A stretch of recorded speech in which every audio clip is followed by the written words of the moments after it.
నా కొరకు సాక్షిగా ఉండు, నన్ను గురించి అనేకులకు చెప్పు. నేను నా చేతిలో పాత్రగా చేసుకుంటాను, నిన్ను దీవిస్తాను. మహోన్నతుడు నేను, నా రెక్కల కింద ఉండు. నీ ప్రక్కన 1000 మంది పడినా, కుడి ప్రక్కన 10,000 మంది కూలినా ఏ అపాయం ఎద్దకు రాదు, ఏ శత్రువుని శోధించడు. నేను నిన్ను కాపాడగలను, నన్ను ప్రేమించు. ఆయన అడిగేది నన్ను ప్రేమించు అడిగినాడు. సీమెను అడిగినాడు. అన్ని కార్యాలు చేసినాక, సీమెను వీరికంటే నీవు నన్ను ఎక్కువ ప్రేమిస్తున్నావా? ప్రేసుడా, నిన్ను అడగడా, నన్ను అడగడా? వీరికంటే, లోకము కంటే, లోకస్తుల కంటే నీవు నన్ను ప్రేమిస్తున్నావా? నీ కొరకు నా ప్రాణం పెట్టినా కదా, లోకస్తుల కంటే నన్ను ప్రేమిస్తున్నావా? ఏమి సమ్మతాన్ని చెబుతాం. అయితే ప్రేసుడా, నిజముగా రక్షింపబడిన క్రైస్తవుడు తన జీవితంలో ఎందుకు రక్షింపబడినాడు, ఎలా ఉండాలి? కొరింథీయులకు రాసిన మొదటి పత్రిక 1వ అధ్యాయంలో మీరు చూసినట్లయితే, ప్రియ సోదరా, ఇక్కడ చూసినట్టు దయచేసి 2వ వాక్యం చదవండి.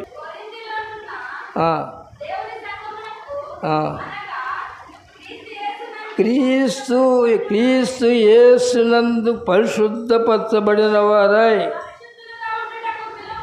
ఎందుకు పిలిచాడు దేవుడు? పరిశుద్ధులుగా ఉండు పిలిచారు. కాకపోతే కొంతకాలం చీకటిలో, కొంత ఏలుగులో నడవడానికి పిలిచాడా? ప్రేసోలరా, ఎలా ఉన్నావు? పరిశుద్ధులుగా ఉండు పిలువబడిన వారికి మనకును ప్రభువుగా ఉన్న మన ప్రభువైన యేసుక్రీస్తు నామమున ఎవరికి? ప్రార్థించే వారందరికీ, పరిశుద్ధముగా జీవించే వారందరికీ శుభములు, వందనములు, క్షేమములు, సంతోషము, సుఖము, సౌఖ్యము ఆశ్రమంలో ఉంటాయి. పరిశుద్ధపరచబడుకున్న సంఘము. అందుకని పాడుతున్నారు. ఏమని పాడారు? ఓ సంఘమా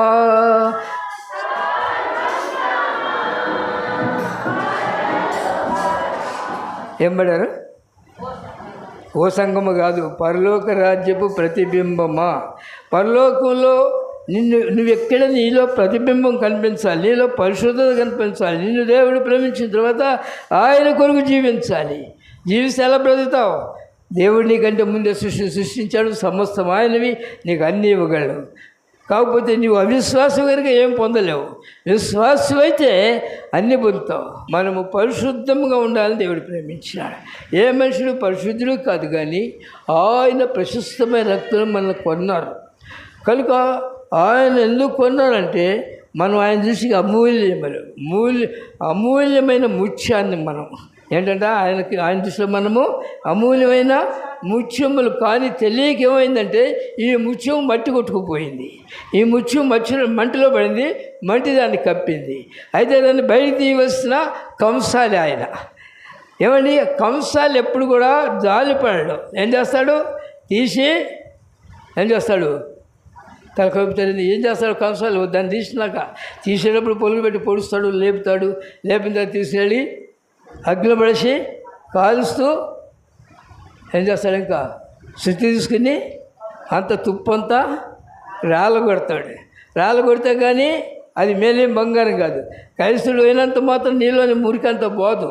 నువ్వు రక్తంలో కడగబడుకు ఆయన రక్తం ఖర్చాడు కనుక నువ్వు పరిశుద్ధపరచబడి పరిమళ వాసనగా ఉండు కొరకు నేను పరిశుద్ధంగా ఉండుకు పిలిచాడు కనుక నువ్వు ఆయన రక్తంలో కడుక్కోవాలి. ఆయన సన్నిధిలో నీ జీవితాన్ని చెప్పుకోవాలి. తర్వాత ఏ మనిషి అయితే పరిశుద్ధపరచబడతాడో ఆ మనుషులందరి కొరకు ప్రార్థన చేస్తాడు. పరిశుద్ధపరచబడకుండా ప్రార్థన చేస్తారు మనుషులు. ప్రభు వారిని కాపాడు, ఈయన కాపాడు, మీ సేవకుడు బలపరచు. ఒక దేవుని దాసులు దేవుడు పంపించినప్పుడు నీవు దేవుని దాసులుగా ఉండి దేవునికి విధేయుడుగా, మనుషులకి నువ్వు దాసుడు కాదు. నేను మంటిలోని తీసినాడు ముత్యముగా ఉండు కొరకు. మంచి ఏంటంట? అమూల్యమైన ముత్యాన్ని నేను కొంట కొరకు ఆయన ఏం చేశాడు? మత్తయి సువార్త 13వ అధ్యాయం. నాకు దేవుని కొరకు మంట కావాలి. మీకు దేవుని సువార్త వాక్యం హృదయంలో దాచబడాలి. ప్రేసోలరా చూడండి, పరలోక రాజ్యము మంచి ముత్యములను కొనవెదుగుతున్న వర్తకుని పోలినది. అతడు అమూల్యమైన ఒక ముత్యమును కనుగొని పోయి తనకు కలిగినదంతా అమ్మి దానిని కొనెను. నువ్వేమై ఉంటావు? దేవుని దృష్టిలో నువ్వేమై ఉంటావు? ఏంటి? ముత్యం, మంచి ముత్యం. నిన్ను అమూల్యమైన ఆయన రక్తం ఇచ్చుకున్నాడు. తనకున్న సమస్తమును అమ్మి కొన్నాడు. తనకున్న సమస్తం అంటే ఫిలిప్పీయులకు రాసిన 2వ అధ్యాయము 5వ వాక్యం నుంచి ఏం రాయబడింది? ఆయన పరలోక మహాభాగ్యం ఎంచుకొనక తను అసదమ్మ క్రీస్తు యేసును కలిగిన ఈ మనస్సు మీరును కలిగినడి. ఆయన దేవుని స్వరూపము కలిగినవాడండి, దేవునితో సమానముగా ఉండుట విడిచిపెట్టకూడని భాగ్యమని ఎంచుకొనలేదు. కానీ మనుషుల పోలికగా పుట్టి దాసుని స్వరూపమును ధరించుకొని తను తానే రిక్తునిగా, అంటే అర్థమేంటి? అన్నీ విడిచిపెట్టి, సంతోషాన్ని విడిచిపెట్టి, అన్నీ విడిచిపెట్టి ఈ లోకంలోకి వచ్చాడు. ఎందుకు వచ్చాడు? మంచి ముత్యమైన నీ కొరకు నా కొరకు వచ్చాడు. ఆయన తీసుకు మనం మంచి ముత్యాలు, విలువ కలిగిన ముత్యాలు. ఈ ముత్యం మట్టిలో ఉంది, దాన్ని వెతుక్కోటానికి. చీకటిలో నుండి వెలుగునకు, లోకములో నుండి వెలుపలకు, చీకటిలో